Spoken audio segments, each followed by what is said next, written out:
एक समय था जब मेडिकल ने साइंस का सहारा लिया और मॉडर्न मेडिकल साइंस काफ़ी ग्रो किया। लेकिन समय तब्दील हुआ, नया एरा आया, आप लोग आए बैच में और आप लोगों ने मेडिकल को टेक्नोलॉजी के साथ में जोड़ा और एक नई दिशा छत्तीसगढ़ में भी क्रांति के रूप में हेल्थ को मिली।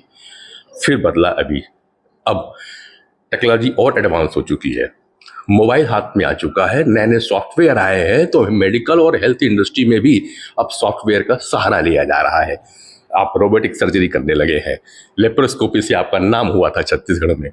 अब मैं जो बात करूंगा वो ये बात हो रही कि अगर आर्टिफिशियल इंटेलिजेंस जिसका बहुत ज़्यादा उपयोग हो रहा है डॉक्टर साहब, अगर वो हेल्थ इंडस्ट्री में मेडिकल के क्षेत्र में अगर आ जाए तो आने वाला इरा कैसा होगा? देखिए, अभी तो हम लोग रोबोटिक में आए हैं। तो ये बेसिकली रोबोटिक असिस्टेड होता है, मतलब हम ही काम करते हैं, रोबोट वहाँ पे हम ऑर्डर देते हैं रोबोट को और रोबोट वहाँ पे सर्जरी परफॉर्म करता है। तो ये रोबोटिक असिस्टेड अभी आया है। मैं अभी जो है ट्रेनिंग में अभी गोवा गया हुआ था CMR रोबोटिक सर्जिकल का। तो वहाँ पे साउथ कोरिया से भी कुछ रिप्रेजेंटेटिव आए थे। तो अभी इनका ये चल रहा है कि इसमें जो रोबोटिक असिस्टेड को पूरा रोबोटिक करने का और इसमें AI जोड़ने का, जो आर्टिफिशियल इंटेलिजेंस है, उसके बाद में हमको सिर्फ ऑर्डर करना है और रोबोट खुद परफॉर्म करेगा सर्जरी को। तो एक ये बहुत बड़ा अभी जो है ये रिवोल्यूशनरी पॉइंट आ रहा है जो अपने की इस मेडिकल फील्ड में। दूसरा, यदि अपन ये चीज़ देखें तो रोबोट के बहुत सारे एडवांटेज होते हैं। लाइक इसमें ट्रिमर नहीं होता है, आप लंबी सर्जरी कर सकते हैं। जो बेसिक आंखों सर्जरी होती हैं जो उसके लिए बहुत एडवांटेज होता है, जो लंबे समय के लिए रहती हैं। यूरो सर्जरी जिसमें कि स्पेस कम रहता है, वहाँ पे ये एडवांटेज होती है रोबोटिक का। और यदि इसमें आर्टिफिशियल इंटेलिजेंस यदि आ जाए तो डॉक्टरों के लिए काफ़ी हेल्पफुल रहेगा। हाँ, बट ये है कि हम डॉक्टरों को रिप्लेस नहीं कर सकते, क्योंकि ऑर्डर तो आपको डॉक्टर को ही देना पड़ेगा। एक आपने सुना होगा कि USA में बैठ के जो सर्जरी परफॉर्म की जो सऊदी अरबिया में, तो इससे टेली मेडिसिन का भी जैसा यूज़ करके और AI को भी यूज़ करके और रोबोटिक यूज़ करके ये भी हो सकता है कि अच्छे सर्जन जो है वहाँ से ऑपरेशन परफॉर्म करें और वो ऑपरेशन रायपुर में हो। अच्छा, अब जब आपने ये टेलीमेडिसिन की बात कर दी और दूर से बात कर रहे हैं कि दूरस्थ अंचलों में बैठ के भी हो जाएगा, तो मुझे हमेशा एक चिंता होती है, खास करके कि हम छत्तीसगढ़ में ग्रो हो रहे हैं, रायपुर में बहुत ग्रो हो रहे हैं, लेकिन बस्तर और जो दूरस्थ एरिया है, सरगुजा, अभी भी उसमें हेल्थ सुविधाएं पीछे हैं और बहुत पीछे है। क्या ये जो टेलीमेडिसिन और ये जो AI की टेक्निक आएगी डॉक्टर साहब, इससे दूरस्थ अंचलों को भी फायदा मिलेगा जो वहाँ बैठे हैं डॉक्टर्स लोग या पैरामेडिकल? बिल्कुल। यदि हम छत्तीसगढ़ को देखें तो छत्तीसगढ़ की लगभग आधी जनता जो है वो जो है बस्तर, सरगुजा और ऐसे दूरस्थ एरिया में रहती है जो कि अभी अनअप्रोचेबल है। यदि हम टर्सरी केयर सेंटर की बात करें तो इसमें ये होगा कि हम यहाँ से हम वहाँ पर हम एक सर्जरी परफॉर्म कर सकते हैं। लोगों को दूर आने की जरूरत नहीं पड़ेगी और उनको भी बहुत अच्छी सुविधाएं मिलेंगी। दूसरा, यदि हम ये आपने बहुत अच्छा चीज़ पूछा, क्योंकि इससे लोगों को जो पेरीफेरी में जो रहते हैं उनको रियल में एडवांटेज मिलेगा कि यदि AI और रोबोटिक और जो एडवांसमेंट आते हैं, टेलीमेडिसिन आते हैं, इसमें से तो रहेगा ही रहेगा। इसके अलावा रोबोटिक का जो दूसरा जो रोबोटिक और AI यदि आता है तो उसका जो दूसरा इम्पैक्ट पड़ेगा वो आएगा आपका ICU केयर में। जी, ICU केयर, जो क्रिटिकल केयर पेशेंट्स रहते हैं, देखिए ये सब चीज़ों में south Korea, Japan, USA, UK काफ़ी आगे चल रहे हैं। अभी मैंने जस्ट 1-1.5 साल पहले कॉन्फ्रेंस अटेंड किया हुआ था क्रिटिकल केयर का इंडोनेशिया में, और वहाँ पे उन्होंने एक मॉडल रखा था रोबोटिक का कि जिसमें ICU पेशेंट्स को पूरा का पूरा रोबोट डील कर रहा था। रोबोट जो है वो इंटीग्रेटेड सिस्टम था जिसमें कि इको, ECG, इसके अलावा मॉनिटर जो 12 parameter monitor along with ABG machine, और उसके बाद में बेसिक इन्वेस्टिगेशंस थे उसमें। तो इस समय मरीज की जो कंडीशन रहती है काफ़ी क्रिटिकल रहती है। कभी एसिड बढ़ जाता है, कभी हार्ट रेट बढ़ जाता है, कभी हार्ट रेट डाउन हो जाता है। इनफैक्ट CPR मॉड्यूल्स भी उसमें था।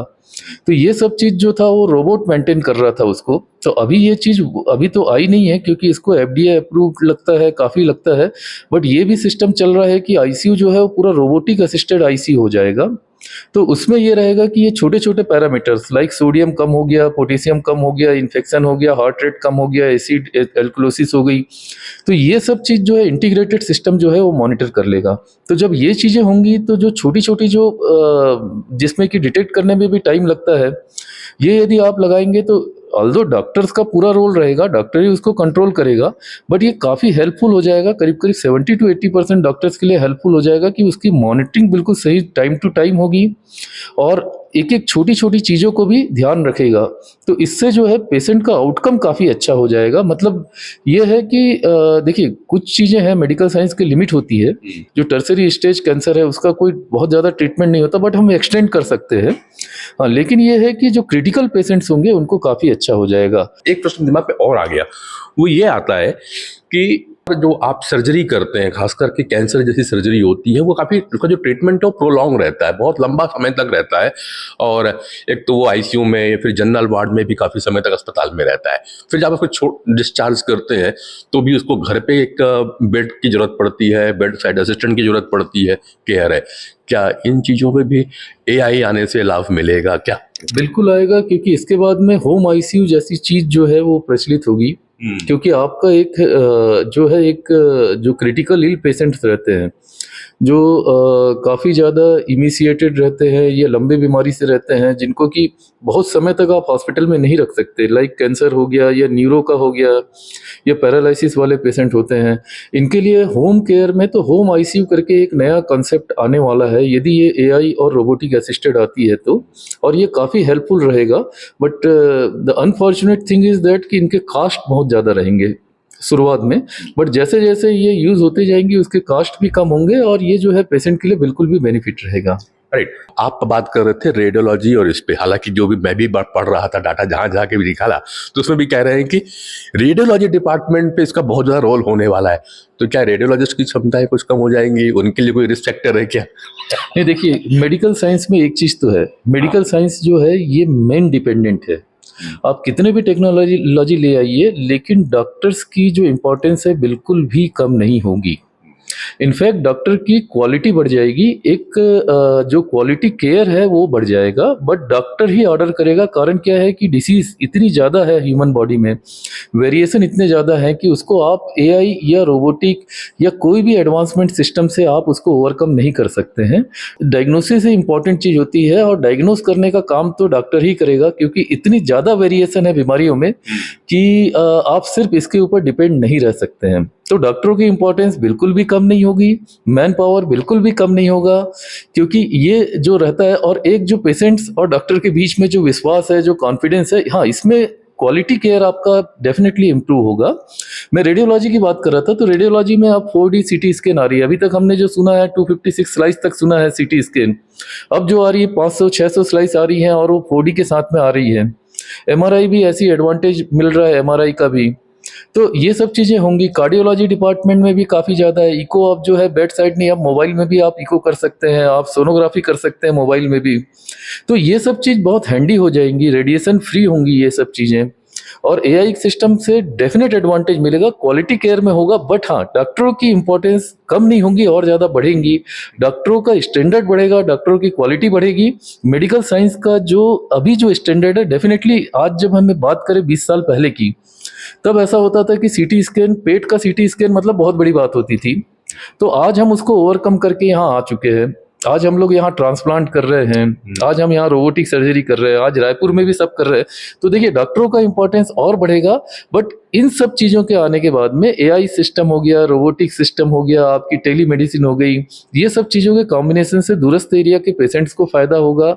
इसमें पेशेंट्स को फ़ायदा होगा, पेशेंट्स का होम केयर को फ़ायदा होगा, आईसीयू स्टे घटेंगे, थोड़ी हॉस्पिटल पे डिपेंडेंसी कम होगी। हाँ, लेकिन ये है कि क्वालिटी में ना पेशेंट को भी फायदा होगा, डॉक्टरों को भी फायदा होगा और क्वालिटी एक इम्प्रूव होगी। निश्चित रूप से पेशेंट का बार बार शहर की ओर आना जाना भी कम हो जाएगा, डॉक्टर के पास में लंबी कतारें जो लगती हैं, काफ़ी टाइम लगता है, वो भी लग जाएगा। अभी आपके पास भी करीबन 15 से 20 पेशेंट वेट कर रहे हैं, पर डॉक्टरों अनुभव के साथ साथ स्मार्ट्स भी हो जाएंगे। अब ये भी आप कह सकते हैं, पहले हम केवल अनुभवी देखते थे। वह सर, एक प्रश्न ये आ रहा है कि अभी तक हम बात करते थे कि अगर आपको बेहतर हेल्थ चाहिए, अच्छा रहे, तो आपको प्रिकॉशन पे ध्यान देना पड़ेगा। अब एक नई टेक्नोलॉजी आप लोग यूज करेंगे इस एआई आने के बाद, कि अब प्रेडिक्शन की ओर जाएंगे कि एआई अब, क्योंकि जिस तरह से बातें आप कर रहे हैं तो बहुत सारा डाटा सर उसमें मौजूद रहेगा। जैसे कि अभी हम लोग कई चीज़ करते हैं, गूगल पे खोज लेते हैं, डाटा मिल जाता है सर हमको। अभी कुछ चीज़ लिखना है या कुछ चीज़ चाहिए, जब हमको कंफ्यूजन हो रहा है तो हम चैट जीपीटी डालते हैं, हमको 3 ऑप्शन दे देता है, हम ले लेते हैं। तो क्या आने वाले समय में ये एआई से डॉक्टरों को प्रोडक्शन हेल्थ केयर में भी हेल्प होने वाली है, ये एक मेरा एग्जाम्पशन है। नहीं, ये बिल्कुल जो नए डॉक्टर्स हैं उनको तो हेल्प होगी, क्योंकि पुराने डॉक्टर्स के पास में एक्सपीरियंस बहुत होता है। नए डॉक्टरों को जो लर्निंग पीरियड होता है, जो बेसिकली वो लर्निंग पीरियड इनका कम हो जाएगा और उनको बहुत सारी चीज़ें जो है अवेलेबल हो जाएगी। जैसे हम जब चालू किए थे लैप्रोस्कोपिक सर्जरी तो हमको देख के सीखना पड़ता था। आजकल तो लोग यूट्यूब और ये सब चीज़ कॉन्फ्रेंस में अटेंड करके लाइव सर्जरी देख के सीखते हैं, तो लर्निंग पीरियड कम होगा। लेकिन इसमें मैं एक चीज़ और बता दूं कि मैं सबको बोलता हूं कि आप एक चीज़ ध्यान रखिए, ये जितनी टेक्नोलॉजी आए, बट एक जो होता है कि prevention is always better than cure. तो हमेशा ये चीज़ रहेगी ही रहेगी। टेक्नोलॉजी से ये चीज़ सब एडवांसमेंट भी आएंगी, बट लेजीनेस भी बढ़ेगा, है ना। दूसरा क्या होगा कि सीनियरिटी जूनियरिटी में जो डिफरेंस है वो भी थोड़ा सा कम होगा। वो तो आपका एडवांसमेंट है, जो जनरेशन गैप बोलते हैं। बट मैं यदि पेशेंट को बोलूँ तो पेशेंट के लिए हमेशा एक चीज़ याद रखना है कि prevention is always better than cure. 24 घंटे में से 1 घंटा अपने आप को दीजिए, ये सब चीज़ की जरूरत ही ना पड़े, और अपना हेल्थ अपना ध्यान रखें, वो सबसे ज़्यादा इंपॉर्टेंट है। मैं बिगनर को यही चीज़ बोलूँगा कि आप ठीक है टेक्नोलॉजी का आप लेते हैं, बट एक्सपीरियंस जो होता है, क्योंकि इसमें वेरिएशन इतने हैं इसमें, क्योंकि हमारी फील्ड में एक्सक्यूज और सॉरी ये 2 वर्ड नहीं होते हैं। मेडिकल फील्ड ऐसी है जो जीवन के साथ में रहती है, तो ये सब चीज़ें सिस्टम आएंगी, ये सब एडवांसमेंट आएंगी, लेकिन इसके लिए आपको पेशेंस रखना पड़ेगा, थोड़ा धैर्य रखना पड़ेगा, सीनियरों के ही अंडर में रह के करना पड़ेगा। ये एक्सपेरिमेंट जैसा आप जो है ह्यूमन के ऊपर यूज़ नहीं कर सकते हैं। और तीसरी चीज़ ये है कि मैं यही सबको बोलता हूँ कि आज जो एक जनरल एक है कि हम जो है हर चीज़ के लिए पैसा रखते हैं, लेकिन हेल्थ के लिए हम पैसा बचा के नहीं रखते, चाहे कोई भी हो। तो आप अपने लिए हेल्थ के लिए बिल्कुल पैसा बचा के रखिए, इंश्योरेंस कीजिए, क्योंकि हेल्थ ही ऐसी चीज़ है जो आपकी ज़िंदगी में आपके साथ चलेगी।